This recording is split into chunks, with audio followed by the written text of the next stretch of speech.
Yeah, if your body not done and you're not pretty, good luck. Ow. Good luck.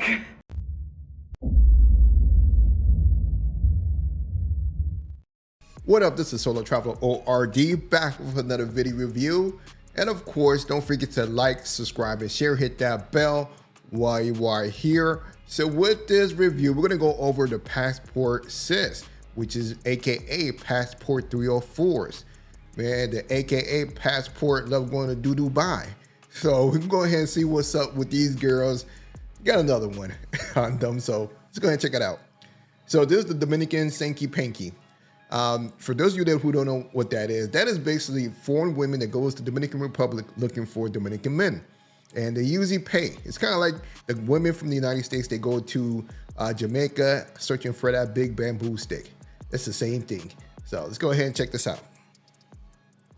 Man, Dominican men can't catch a break. Your reputation precedes you in other countries. Why am I seeing all these posts on TikTok where these American women are posting like photos of their Dominican man and everybody's like, run, he's a sanky panky, he's just here to get your papers. And I'm like, is it that bad? Like, are Dominican men like that much of... Basically, this is where the green card fraud came from women, from American women going to these different countries getting played. So this is where it all came from. Although they love to make it seem like it's men, but men have had better results as far as finding women in other countries. But the whole thing about the green card scam basically came from American women going to either Africa, Dominican Republic, all the different countries, bringing the men back to the United States, and they leave them. Players, like, I mean, I've seen it happen in real time, so I know it definitely is a thing that exists. And my friend who's Dominican, she was like, I would never date a Dominican man. And she lives in the States, so she's like, I never would date a Dominican man. I'm like, is it that bad? Bruh. I'm pretty sure there are good Dominican men out there that are not just looking for papers and are not players, but I don't know. Y'all tell me. And the funny thing is, you do have a lot of these players who are just looking for papers to get into the States, and they don't even realize that a lot of Americans are trying to escape the United States right now.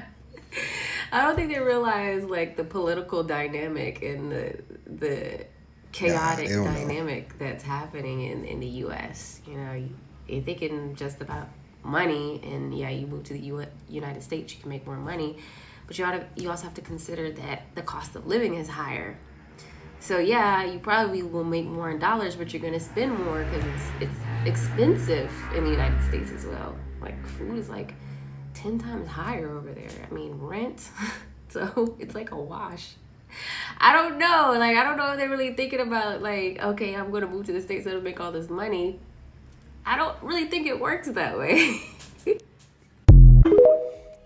No, ma'am, because you don't know how the game goes. So what happens is, a lot of men, what they do is they come to the States. Most men can live comfortably with just a chair, a TV, and a box. That's it. That's all a man needs. He'll be happy. So all he's doing is working hard, you know, stacking up that bread so that when he goes back to Dominican Republic, he gets to buy a nice little villa and live his life. Live his life well, because he paid for it in cash. And since he paid for it in cash, he doesn't have to worry about nothing else. So he has a place over his head that he don't have to worry about. So yeah, this is why a lot of them will come to the United States, use these gringas, and they will work as much as they can, send money back home to his girlfriend or his other wife, whatever.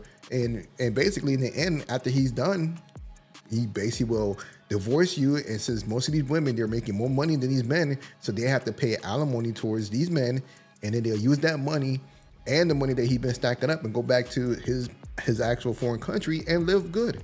That's the game right there. I'm a passport sister. I'm going to other men. I'm going to other countries to find masculine men. I am a passport sis. I married a Filipino 5 years ago.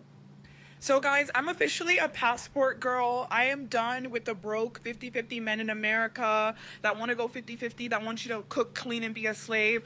I'm officially a passport girl. I'm going overseas now to find my masculine husband. He said they're going out to Africa and they are fronting the bill on everything. Yep. Y'all heard that? Some advice to passport bros coming from a passport sis. While everyone was arguing about passport bros, another movement started quietly. Passport girls, women who packed their bags and tried to do the same thing men were doing. But their story did not unfold the same way, because the world does not treat women the same way America treats women. The rules change the moment they land. I just don't understand how the most basic level men can leave America, travel to these other countries, and just pull absolute tens, like the hottest girls that you will ever see. And these men, like men that we wouldn't even look twice at, are just pulling them and convincing them to date them. Like, I truly don't understand it. Can someone please explain to me how this is happening and how these men are able to get away with it? Also, like, how can we stop this? It's out of control and it's getting to a point where it needs to be stopped. Passport bros are not one thing. They are not all heroes. They are not all victims. They're a mix of good stories, bad stories, and stories no one wants to talk about. Because for every man who finds peace overseas, there's another man getting off a plane with a fantasy in his head and no idea what he's walking into. Some men go abroad and feel wanted for the first time in years. Women smile at them. Women talk to them. Women touch their arm without flinching.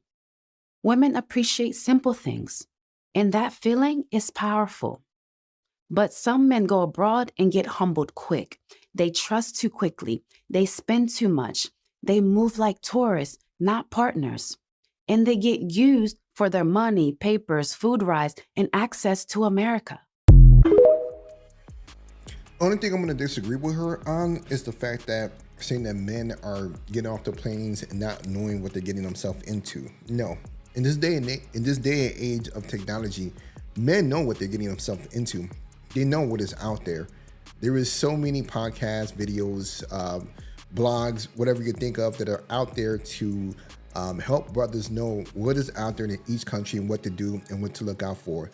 So we all know what's going on. It's just the fact that we go out there and we're looking for an even exchange. So, for example, even if a brother feels like he got cheated up, he got cheated with, as far as money and or a green card or whatever, at the end of the day, at least he got the panties, he got treated like a king, and basically he was at peace during that time while she's playing her part.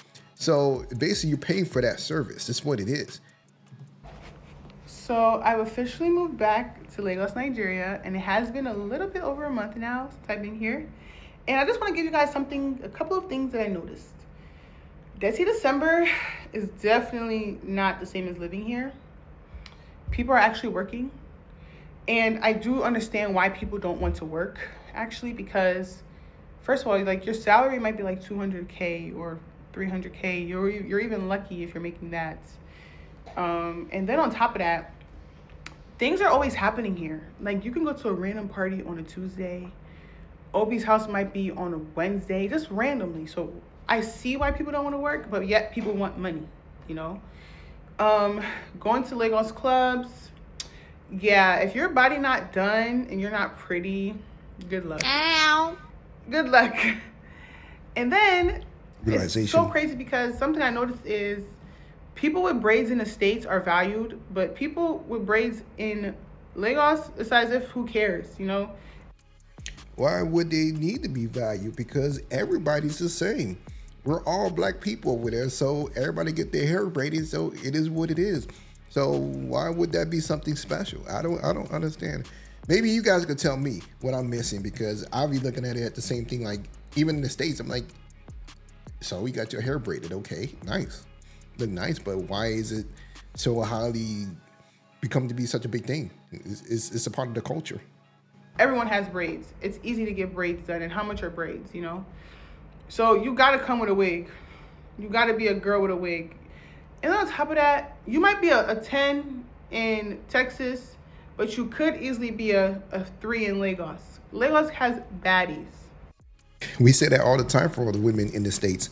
We let them know that whenever you leave the United States, I'm sorry, you know what? Whenever you leave your neighborhood, you might be a 10 in your neighborhood, you might be a 7 in your city, but in your state, you might be a 5. But once you leave the United States, you're a 2 or a 1, depending on where you go to.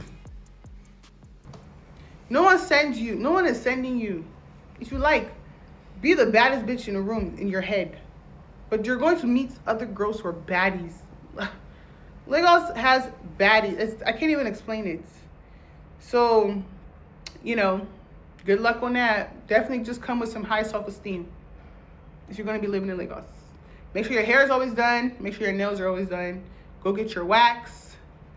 But overall, I'm loving it. I'm loving it. I'm loving it. The traffic, of course, is going to always be traffic. There's going to always be people begging. But, yeah, I'm enjoying it. One of the things is really interesting when it comes down to when women leave the United States and go to other countries is that the things that, you know, men have always looked out for, you know, in a woman, something that how it used to be back in the 50s and 60s. Women used to take pride in how they look when they leave the house. Now in the States, women look like just, I hate to say this, trash whenever they leave the house. They don't take pride unless they're going out to a nightcap, you know, going out to a nice restaurant or to the club or whatever. But on a regular day doing errands, they just go out looking like whatever, which is sad. And I'm used to, since I spend more time overseas, you know, especially spending a lot of time in Colombia, that women will make sure that it was 2 things that I thought was very interesting for my wife, was that she never leaves the house without the house being cleaned and without her looking nice. Those were the 2 things that she made sure of. You are not the preference. They are not looking for us here. Nope. You will be disappointed and get your feelings hurt. They're the ones, y'all. They're the ones going crazy, exploiting women in foreign countries for cheap If you're looking for a man, just know that the reason you can't find him, a black man specifically, is because he's in Colombia already. So the sister girls are mad that black American men and Colombian men are not checking for them when they are in Colombia. And I simply have this to say, and this is especially for the black women. If you are traveling to a country and your sexual market value is not greater or equal to the women that are there in that country, of course men are not going to be checking for you.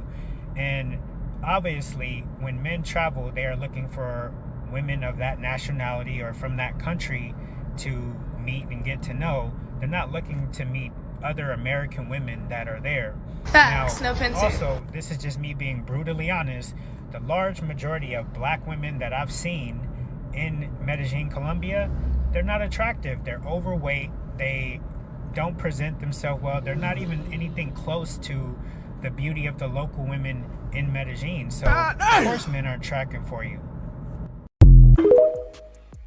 Basically, you're like a ghost to every man walking around, whether it be the Colombians or even Americans. And just like the video I shared with you guys several days ago about the girl in Thailand complaining about black men not even looking her way. Yes, you guys are all ghosts when we go to these other countries. These men, especially myself, whatever man you can think of, when we're in that country, we're not really looking at y'all. We're not checking for y'all because, you know, to us, we're looking at what's there, and what's there is very beautiful. Not only outside, but also on the inside, because they will smile to men. They will treat us with respect and so forth. So that is one of the biggest reasons why men would not be checking for these women in these other countries. Is what it is. So passport sis are taking L's as usual, or sorry, passport 304s or passport hoes, whatever you may want to call them, because a lot of the times they're going to Jamaica, they're going to, you know, Nigeria, they're going to Dominican Republic for that Sankey Panky, you know, they're going to all these places, Dubai, you know what I mean? And it's interesting as we hear all these stories of what's going on. And then they start following passport bros to these other countries that they're not, that they typically don't go to, such as Colombia, Thailand, in all these other places, and everybody's looking at them like, why you guys are actually here? Because that's not a place that they usually go to. But in the end, they start catching L's because they find out that when they go to these different places that men are going to, they cannot hold a torch to these women. There's no competition at all. But let me know what you guys think about the videos. Don't forget to like, subscribe, and share, and I'm out.